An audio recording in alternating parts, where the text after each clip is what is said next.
Hey Keepers, what do you say, what do you know? This is the Keeper coming at you from the Man Cave. And today's video is called Organizing Your Keyboard Room. And basically, when people come here, they're amazed at the amount of equipment I have in such a small area. And so I'm going to pass on some of my tips and how I did my small area. And because basically this room is probably, I don't know, maybe 6 to 7 feet wide, and probably from the back, I don't know, maybe 10 feet. All right. And, well, actually, it goes on further, but the main cube here where I'm standing in, because it's got 3 sides on it, it's probably about 12 feet long, maybe, something like that. So, kick back, and I'm going to take you on a tour. I'm going to use my other zoom camera, tiny, and carry it around with me, and we'll take you around. Okay, ready? Here we go. Yes. Okay, gang, as you can see, I got a lot of stuff here. One of the things, I have a bass amp, so when the band comes here, what I did was I put the bass head, I don't know, this screen on this camera is so small. The bass head is right here, alright, so it's up on this shelf, and the cabinet is right down in there, alright, which is a Fender bass cabinet, alright. So what I have here is I have the drum kit, alright, and then I have these 2 Barbada cabinets, alright, and the crate PA head, and that's what I use for the amplifier for the drum kit, alright. And so then on top of those amps I have a Yamaha Club Series 3 speaker, alright, and then there's the other one here that's up on top where the TV's at. It's way on top of there, and that sits there. And those are my live cabinets, and then I use this Mackie board for the PA head, alright. Then I have an amplifier, which is down at the bottom, down there, alrighty. So, and as you walk into this room, I have my couch and television and little fireplace and all that crap. And but the cave actually starts once you go past the drums. Here I have a 4-tier keyboard stand. All right, I built this thing out of a Z stand, and I added these onto it. I had some metal that was just laying around, and I kept it because you never know what you're going to come up with. And as you can tell, I came up with something. All right, so we squeeze in through here. Alrighty, and so we have the 4-tier stand, which right now it's only got 2 keyboards on it. It's holding my Akai and my VR09. Alright, and my other 2 keyboards are out in the garage because I got to play this weekend. So all I got to do is just rip this down and put it in its case. I'm ready to go play. Alright, so we got the PA head here. Alright, and I made a little shelf for it. Alright. And then on this side of the room, alright, I have my Hammond B3, alright. Then I made this thing to hold the 2 keyboards on top of the B3, alright, which got the Geno G and the Sonic MR76. And so these 3 keyboards just kind of stashed there. Then I have a countertop that goes to the back of the room. And on this countertop, I have my computer set up and everything. But under it, there's enough room to put my Leslie. All right. In the future, and on each side of the Leslie, there's cabinets. I don't know whether you can see them. There's one there and one over there. But I'm thinking about taking the cabinets out, then sliding the Leslie down further, and taking the B3 and sliding the B3 underneath this countertop. Because probably about 5 years ago, maybe 6 years ago, the V3 was actually underneath the countertop, and that would give me more room yet. But I don't know if I'm going to do that or not, because I have, let's see, I'll turn this light on. And as you can see here, underneath my printer is there. And there's my case. I'm looking for the case for my laptop. There it is. So anyway, so my computer all goes on this back table. Bunch of stuff back there. Let me see if I get this light on. All right, and the computer also has an L-Tech Lansing speaker system for it. There's the sub for it. Then there's satellite speakers. All right, they're over there. And then I have a CD player and the cassette deck there. All right, and those run into the main board. All right. Now what I did, I built kind of like a bookcase. All right, and this bookcase holds the Triton, the original Phantom, my large mixer, my Tascam, my Roland VR550 vocal ensemble keyboard, my near field monitors. So this holds everything. There's a little room on top where you can put some other junk. All right, and then also it has. Let's see, put this light on. All right, let's shine this down there a little bit. And as you can tell, there's room for 19-inch rack mount stuff. All right, and so I can put 19-inch rack mount stuff there too. All right, and then there's more stuff here. I have my BVX 286A, and we'll get into that in a little bit. I have a rock drawer. All right, and my patch bays, and a countertop that, if you want to make more room, this folds up. All right, and so I have plans for this. If you all are interested in build your own bookcase, let me know. And so basically, I got that going on over on this side. Then the keyboard's over here, and then over here, what I did was I used KitchenAid. All right, and at one time, that's all I had down here is this KitchenAid shelves. And so you have the brackets, and what I did was I cut the brackets, and I brought them down at an angle, then I bolted them back together. And that's how you can see the KitchenAid, and I turned the KitchenAid shelf upside down, or it works as a holder to hold the keyboard in place. And that's how I get my slant, my angle, okay? Then there's another KitchenAid shelf here, where, as you can tell, the Chrome EX73 sits on top. Alrighty. This here is a hospital table. You know, one of those tables that go up and down. I got a bunch of these. And I have the guy on that, then a little table below it, and I have the A500 Pro controller over that. Then this is just a rack, alright, and I put all my modules in the rack, okay? So that's basically how I have all this equipment situated. Okay.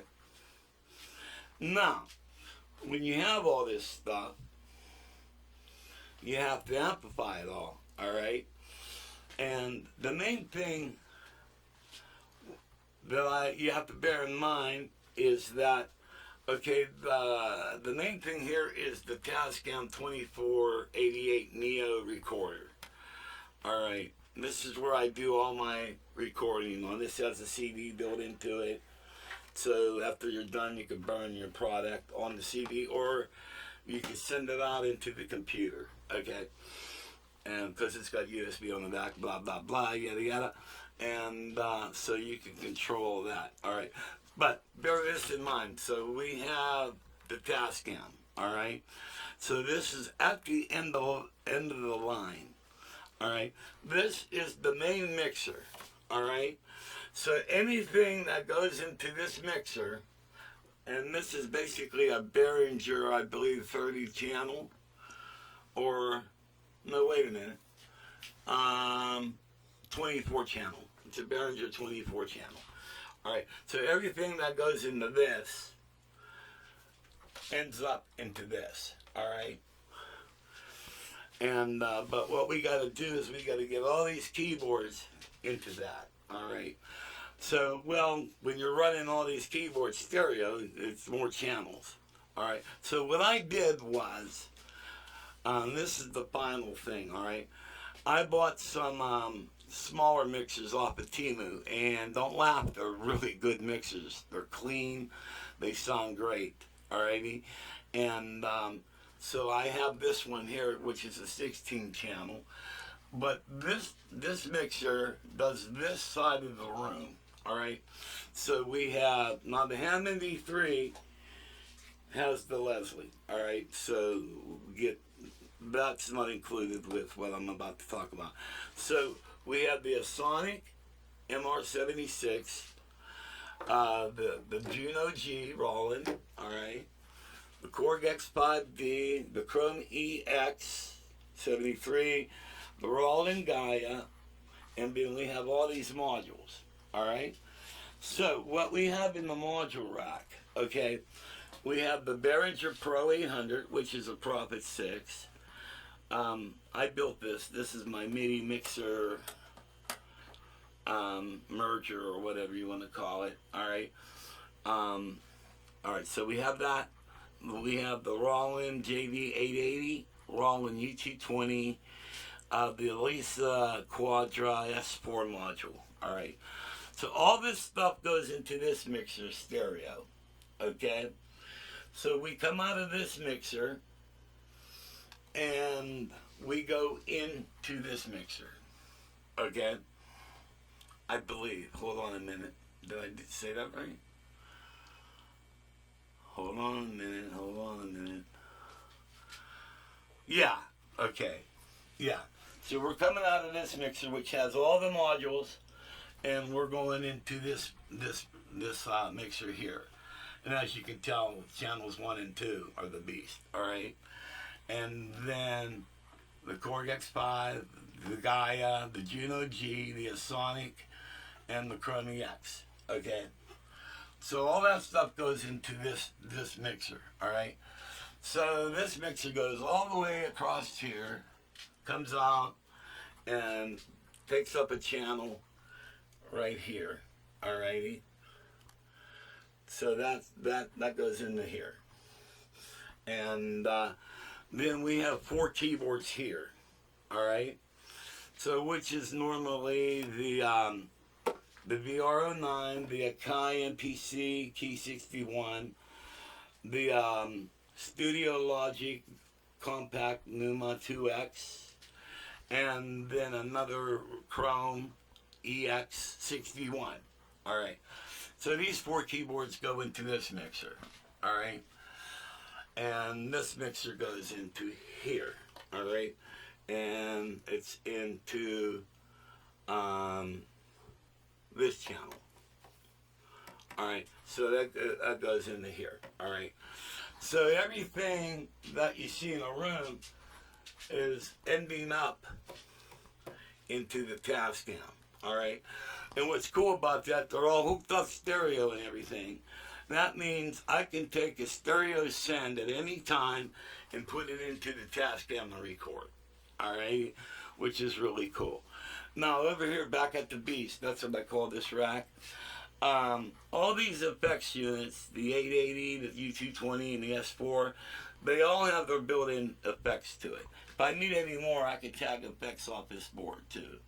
All right, but the Behringer Pro 800 don't have no effects on it. So what I have wired into it, I have, and it's also mono. All right, but what I do is I split the signal, and it goes into this box. All right, so it goes in mono, but it comes out with 2 mono 1/4-inch jacks. Now what happens is you come into that, all right, but I have, anyway, so you go into that box, and you come out of this Zoom. In this Zoom, the effects on here make it stereo. So you'll have like a simulated stereo. Also, this is all for the Behringer. And so I have this Zoom multi-pedal for the Behringer. Also have this multi-effects for the Behringer. And this EQ, alright, for the Behringer. Alright, so I have three effect pedals technically all hooked up to the Behringer, and then they go into that, and then up over here. Alright. Now, for the amplifier system, I'm using two Behringer truth monitors. These things are fantastic. 150 watts on the woofer and 75 watts on the tweeters. All right. Now I also have band practice here. Now, since we have electronic drums, we really don't play that loud. So what I have for the live playback is I have another set of Behringer truth monitors. Alrighty, and there's one here, and the other one's across the room. Alrighty, and I play live through these. That's how loud these things are. Alrighty, and then what I do is when I want to hear what my live, because normally I have it off. Alrighty, but when I'm having band practice, I just kick this up. This knob here, I turn that up, and that brings up these other set of Behringers. All right, so I got all my live, my live keyboard squared away. All right, for when the band practices. But the only thing that you play live through these Behringers is the four keyboards on this stand. So that's why I have all my I put my live rig on this stand. Okay, follow me so far. Alrighty, so we got all this covered. And now, before I was using a bunch of older mixers and everything, and I was getting a lot of hums and hisses. The way I have it wired up now, everything's clean, as you can tell. You hear anything? Oh, I hear no volume. All right, look, I just turned the volume on. All right, so there's all that. Okay, now, when I do the studio mic for vocals and stuff, when I'm recording vocals, I have a, oh, sorry about that. My battery just died in my camera, so I had to put new batteries in. All right, so we were talking about for vocals, all right? So, let's get rid of this one light here. And when I use a studio mic, which I have a couple, I have this Rode mic here, and I have a couple other more studio mics in here. And when I set up the live vocals, the vocals automatically plug into this jack here, which puts you through this DVX 286A. If you guys don't have one of these, I recommend you get one. I'm gonna, when next time I set vocals up, I'm gonna let you guys hear it with it in and with it out. It makes a night and day on your vocal mic, my God. But it's, and basically how I got turned on to it was, you know, my trade, I'm an air conditioning heating guy, and I did a service call at this one guy's house, and he happened to be an sound engineer for WTAE Channel 4 TV station in Pittsburgh. And he told me to buy this, and I did, and he was right. Yeah, Sharidi, big difference. And so all my vocal mics go through this 286A. And usually what I do,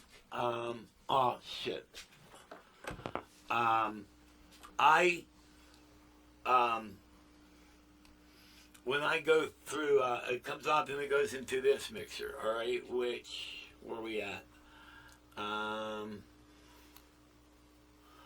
Here we go, right here, special channel, right there, all right, and what's nice is, you know, on this board you have two effects units, all right, see them, all right. And what's nice too, because usually when you do vocals, you want to double track. But if you set one of your effects up for a chorus, that will simulate a double tracking, so you don't have to go back and sing the song twice. And then also the Tascam has effects on it too. So you got effects that you can add on the board, and then you've got post effects you can add on the Tascam. All right, so that gets you covered for vocals. All right, and that's basically what I do for vocals.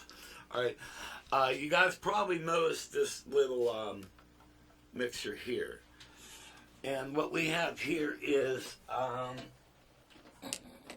just turned off. This is a custom built 145 Leslie. Alrighty. Basically, it's just a Leslie shell, and but I rewired this thing. Instead of the 60-watt Leslie amp, I have a 300-watt Bogan tube amp in here. All right.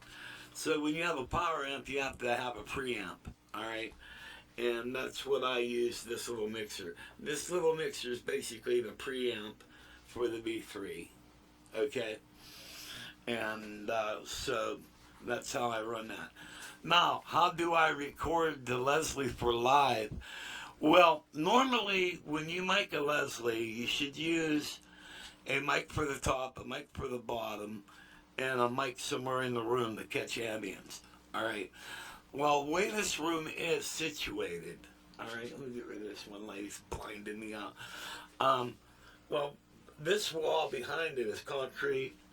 Behind the wood there is concrete, and over here is concrete. All right, so basically, you have a large funnel. And you may laugh when I tell you this, but when I record the Leslie, right where I'm standing, I'm about this high, I'll set a mic up. One mic, one studio mic. I use my best mic, and I set it right here. And that's all I use to record my Hammond. And it captures everything. And something with the way the concrete walls are, it works great. And and that's all I do, which is awesome because instead of setting 3 mics, I'm only setting 1. So it's really, really, really cool. Alrighty. And, basically this is how I got everything in such a small area. You know what I mean? And I hope and the way I got all the amps and the mixers and all this set up, these are years and years of trying to get everything into the Tascam. And this is the final setup, and it works great. And because I was just using whatever mixers I had, some of them were 20 years old and stuff, but with all new mixers and everything, my noise ratio is greatly reduced, and so I'm getting more high quality out of everything. And at the same time, at the drop of a hat, when I sign the Tascam to record, anything that's in the cave can just instantly be recorded. Alrighty, so this all works out pretty good. But this is how I got everything going on. Also for the drums, I have an external output. All right here. I currently don't have it wired up yet, and but I come out this external output, and that will go into the Behringer board, and then I have channels for that. And all I got to do is basically set up one mic for the hi-hat, because I use live hi-hats. So when I record the drums, all I do is set up one mic just for the hi-hats, and everything else is left and right for the drum kit. And then also you could, the way this is set up here,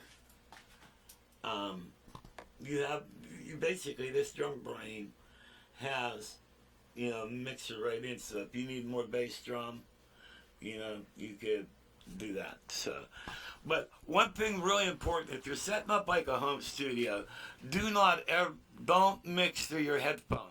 It's going to suck no matter what you do. What you need is a good set of near-field monitors, all right?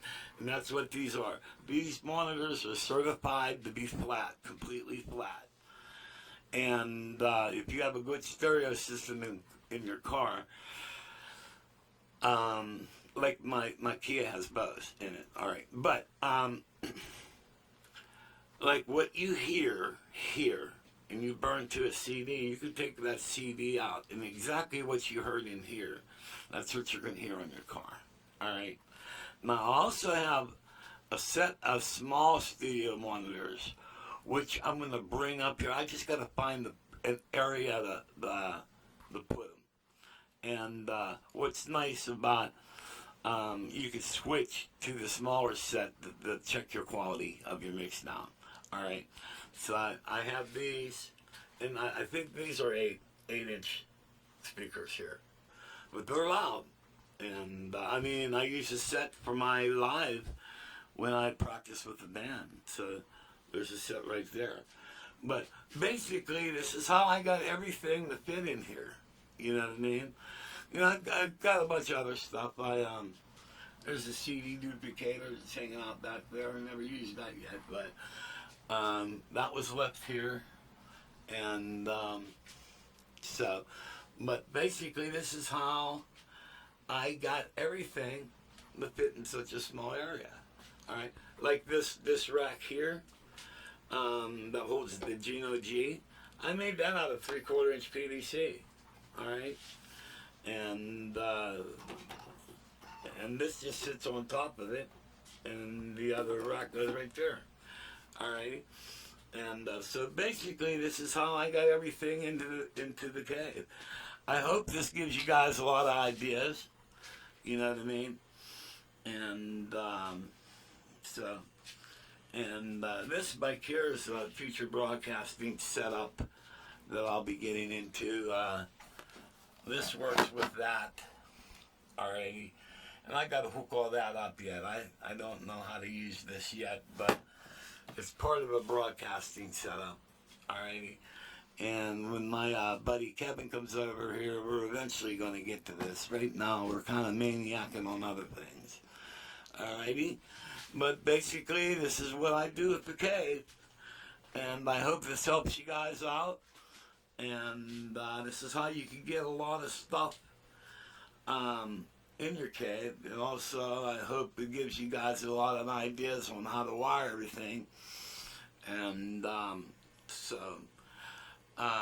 I've had this cave since we bought this house in 2005. So give it about a year. So we figure 2006 to now, the evolution of the cave. And I'm really happy with the final results thus far.